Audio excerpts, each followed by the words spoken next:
প্রধানমন্ত্রী শেখ হাসিনা বলেছেন ১৯৭৪ সালের মতো দেশে আবারও কৃত্রিম খাদ্য সংকট সৃষ্টির চেষ্টা করা হচ্ছে।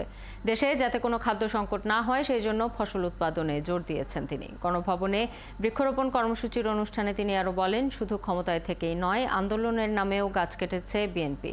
আরও জানাচ্ছেন সৌমিত্র মজুমদার। ১৯৮৪ সাল থেকে পয়লা আষাঢ় অর্থাৎ বর্ষার প্রথম দিন থেকেই গাছ রোপণের কর্মসূচি শুরু করে আওয়ামী লীগ, যা চলে ৩ মাস। এবারও গণভবন চত্বরে বনজ, ঔষধি এবং একটি ফল গাছের চারা রোপণ করে বৃক্ষরোপণ কর্মসূচির উদ্বোধন করেন প্রধানমন্ত্রী শেখ হাসিনা। অনুষ্ঠানে প্রধানমন্ত্রী বলেন, সচেতনভাবেই আওয়ামী লীগ পরিবেশ রক্ষায় গাছ রোপণের কর্মসূচি হাতে নিয়েছে। উল্টো বিএনপি সবসময় পরিবেশ ধ্বংসের নেশায় মত্ত। ২০১৩ সালের খালি আগুন দিয়ে মানুষ পোড়ায়নি, ওরা হাজার হাজার গাছ কেটে ফেলেছিল। এই বিএনপি জামাত রাস্তার পাশে যত গাছ সব কেটে ফেলেছিল। সামাজিক বনায়ন একটা কর্মসূচি, এই টাকাটা সম্পূর্ণ মেরে খেত। প্রধানমন্ত্রী বলেন, বঙ্গবন্ধুর মতো তিনিও কৃষি ও কৃষককে সবচেয়ে বেশি গুরুত্ব দিয়েছেন। তাই নিজের খাদ্য নিজেদের উৎপাদনের মাধ্যমে স্বয়ংসম্পূর্ণ হওয়ার কথা বলেন তিনি।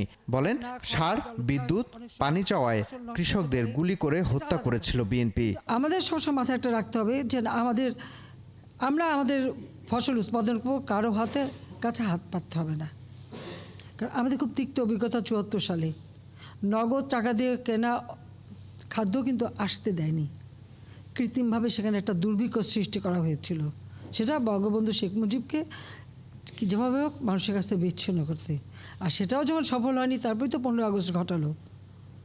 এখনো কিছু লোকের কিন্তু সেই চেষ্টাটাই আছে। অবৈধভাবে ক্ষমতা দখল করে জিয়া দেশে গণতান্ত্রিক ধারা নষ্ট করেছে। আমার খুব হাসি পায় যখন দেখি বিএনপি ভোটের কথা উচ্চারণ করে, নির্বাচনের কথা বলে। তো জিয়াউর রহমান অবৈধভাবে ক্ষমতা দখল করে এদেশের ভোটের সমস্ত অধিকারগুলি কেড়ে নিয়েছে। তার সেই হ্যানা ভোট দিয়ে যাত্রা শুরু। এখন আমি গণভবনে ব্যাপকভাবে গাছের চারা রোপণের জন্য কৃষক লীগের পক্ষ থেকে প্রধানমন্ত্রীকে পুরস্কার দেওয়া হয়। এছাড়াও সারা দেশে ২৫ জনকে পুরস্কার তুলে দেন প্রধানমন্ত্রী শেখ হাসিনা। সৌমিত্র মজুমদার, একাত্তর, ঢাকা।